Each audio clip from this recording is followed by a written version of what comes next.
আমি এখন হাওড়া স্টেশনে এসেছি। তারাপীঠের উদ্দেশ্যে রওনা দিলাম কবিগুরু এক্সপ্রেসে। ট্রেনে করে যাব। রাত্রি 11টায় ছাড়লো, রাত্রি 1:50-এ রামপুরহাটে নামিয়ে দিয়েছে। এখান থেকে টোটোয় করে তারামায়ের মন্দিরে পৌঁছালাম। ওখানে নদীতে স্নান করলাম।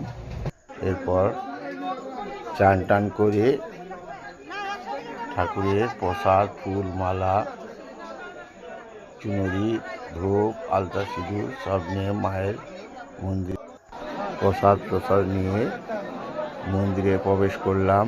জেনারেল লাইনে দাঁড়িয়ে গেলাম। 150 জনের পেছনে লাইন হয়েছে। আস্তে আস্তে ভিড় বাড়ছে, লাইন অনেক বড় হয়ে যাচ্ছে। আমরা 4:20-তে লাইনে দাঁড়িয়েছি। 5:30টার সময় মন্দির খুলবে। ততক্ষণ পর্যন্ত অপেক্ষা করতে হবে মায়ের দর্শনের জন্যে। 5:30 বেজে গেছে, লাইন ছেড়ে দিয়েছে। এবারে আস্তে আস্তে করে লাইনে অগ্রসর হলাম। এই মায়ের মন্দিরে প্রবেশ করে পুজো দিলাম, তারা মাকে দর্শন করলাম। ফটো তোলা চলবে না। দর্শন পুজো করে বাইরে বেরিয়ে এলাম। এসে ধূপ, মোমবাতি পুকুরের সামনে একটা জায়গা আছে, ওখানে জ্বালিয়ে দিলাম। খুব ভোরবেলা দর্শন করেছি, খুব সুন্দর লাগছে। পরিবেশটা খুব সুন্দর, মন শান্তি হয়ে গেছে। এই জায়গাটায় ধূপ টুপ মোমবাতি কিনতে পাওয়া যায়, এখান থেকে নিয়ে এখানে জ্বালিয়ে দিলাম। এই মায়ের পবিত্র স্থানে পুজো দিয়ে খুব খুশি হয়েছি।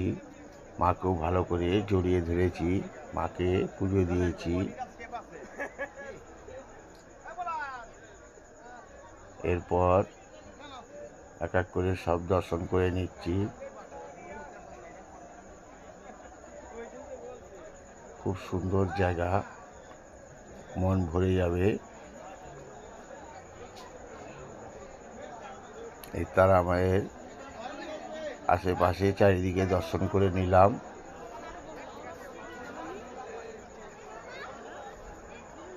এই মায়ের মন্দির খুব ভালো পরিবেশ।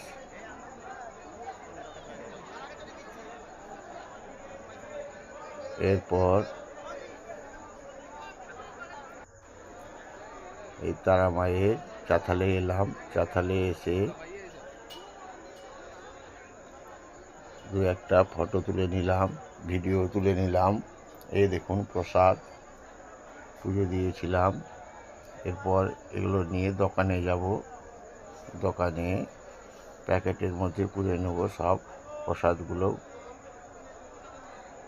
নিয়ে মহাশ্মশান দর্শন করব। এটা হচ্ছে শিবের মন্দির। কত ভিড় দেখুন। অমাবস্যা আছে, শিবরাত্রি, শিব চতুর্দশী ছেড়ে অমাবস্যায় পড়বে। এই শুভ মুহূর্তে পুজো দিলে খুব সাকসেসফুল হয়। এই তারা মায়ের মেন গেট, এখান দিয়েই সবাইকে যাতায়াত করতে হয়। এই প্রথম প্রবেশদ্বার। কত সুন্দর সুন্দর মালা বিক্রি হয়। এখানে প্রসাদের দোকান, আপনার যা খুশি হয় প্রসাদ নিয়ে নেবেন, মালা নেবেন। বিভিন্ন রকমের মালা, 50, 100, 200 সব রকমের মালা পাবেন। এ দেখুন পাশেই গেলাম লোকনাথ বাবার মন্দির, নতুন বানিয়েছে, খুব সুন্দর। এরপর শ্মশানে গেলাম, বামদেবের মন্দির, আদি তারা মায়ের মন্দির। এখানে মায়ের পাদুকা যুগল এখানে ছিল, তারা মায়ের মন্দিরে এসে এই বলির স্থানে, এই শ্মশানঘাটের কাছে বলির সামনে দেখুন বলি হয়, এখানে ধূপ মোমবাতি জ্বালালাম। এরপর দেখুন আস্তে আস্তে এগিয়ে যাচ্ছি, এই দেখুন একটা গাছ, গাছের মধ্যে বানর কত লাফালাফি করছে, দেখতে খুব সুন্দর লাগছে।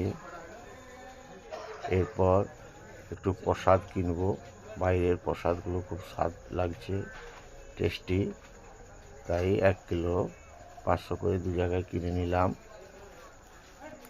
এই প্রসাদ, কিনে প্যাকেট করে দিয়ে দিচ্ছে। এরপর ট্রেন ধরে বাড়ির উদ্দেশ্যে রওনা দিলাম। এরপর ট্রেনে যাচ্ছি।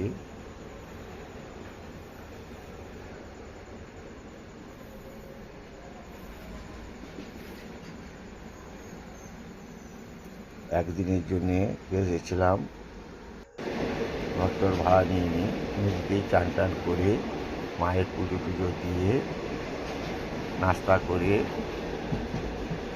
আবার ট্রেন ধরে বাড়ির উদ্দেশ্যে রওনা দিচ্ছি।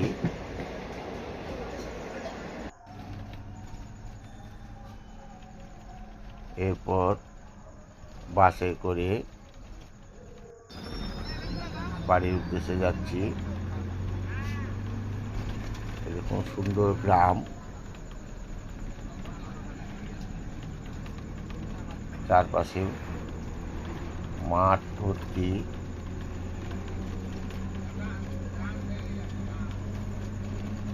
খুব মনোরম জায়গা।